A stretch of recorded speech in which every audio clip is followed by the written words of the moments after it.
Good morning, children. How are you all? I'm sure must be good and refreshed. Today we are going to understand chapter 16, type of adverbs from your grammar book. First, understand what is an adverb.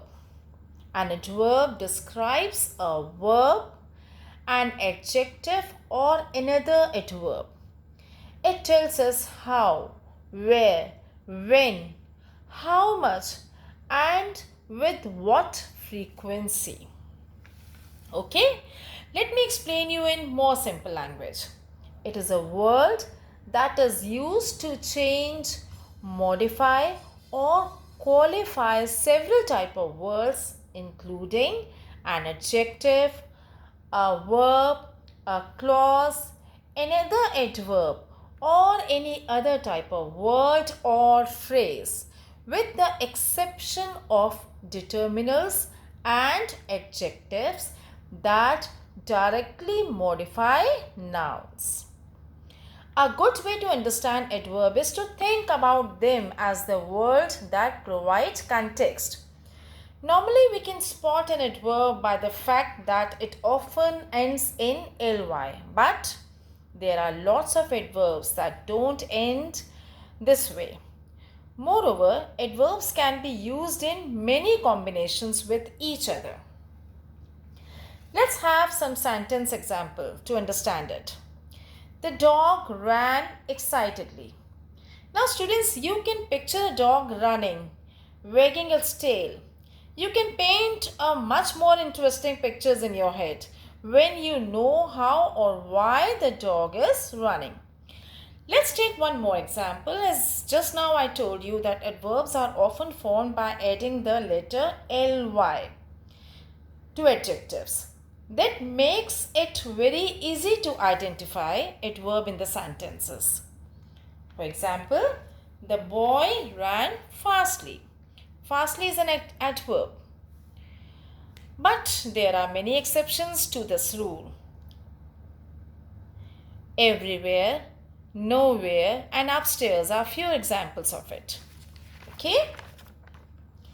Now students, as you know, adverbs modify multiple words. We notice how these useful words modify other words and phrases by providing information about the place, time, manner, certainty, frequency or other circumstances of activity denoted by the verb or verb phrases in the sentence. So, we have different categories of verb. First is adverb of frequency. Adverb of frequency are used to express time or how often something occurs.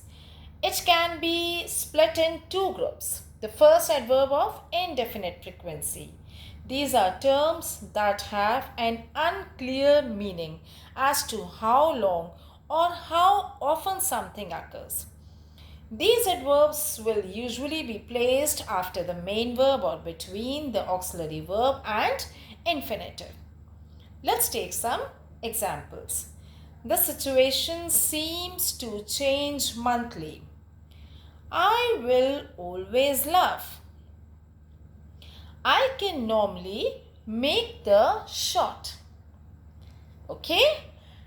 Now let's switch to second category of adverb, that is adverb of time. Adverb of time, while seemingly similar to adverb of frequency, tells us when something happens. Adverb of time are usually placed at the end of a sentence. For example, I have to go now. We first met Julie last year. Now students, while it's almost correct to have the adverb of time at the end of the sentence, we can also place it at the start of the sentence to put a different emphasis on the time if it is important to the context. For example, last year was the worst year of my life. Another example, yesterday my troubles seemed so far away. I hope students both the categories of adverbs are now clear to you all. The The third one is adverb of purpose.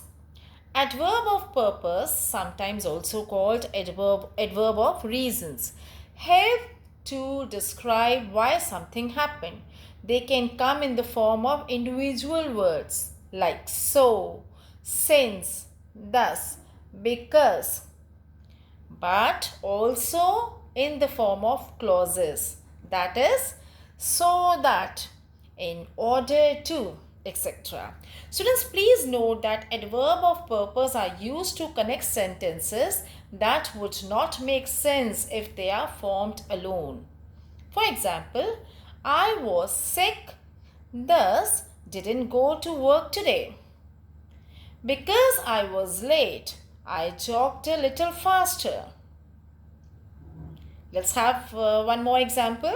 Since it's your birthday, I will buy you a gift. The position of adverbs are not a fixed or set thing. As you have noticed, adverb can appear in different position in a sentence. Okay? Now comes adverb of degree. Adverb of degree tells us about the intensity of an adjective, an action, or another adverb. There are so many adverbs of degree. Adverb of degrees allow us to be very specific when writing, no matter what the purpose is. They are very important modifiers and they usually placed before the word they are modifying. For example, they were almost finished. The temperature was barely above freezing. We felt incredibly lucky after winning tickets to the World Series. And now the last one is adverb of place. Adverbs that change or qualify the meaning of a sentence by telling us where thing happens are defined as adverb of place. It always talks about the location where the action of the verb is being carried out. These adverbs always answer one important question: where? Now I am going to tell you few simple rules for adverb of place to use them the right way. Number one rule: an adverb of place always talks about the location where the action of the verb is carried out. Rule number two: adverb of place are normally placed after a sentence, object, or main verb. Rule number three: adverb of place can refer to distance. Rule number four: an adverb of place can indicate an object's position in relation to another object. Example: nearby, far away, miles, etc. Next, an adverb of place indicates movement in a particular direction and end in the letter word, W-A-R-D, world, or worlds, W-A-R-D-S. For example, towards, forward, backward, etc.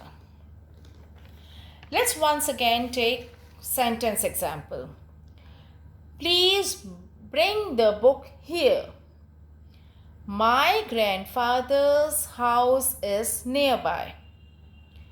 After a long day at work, we headed homewards. So students, adverbs, I believe, are very clear to you. Please practice such exercises to understand the concept in a better way. That's all in today's session. Goodbye for now.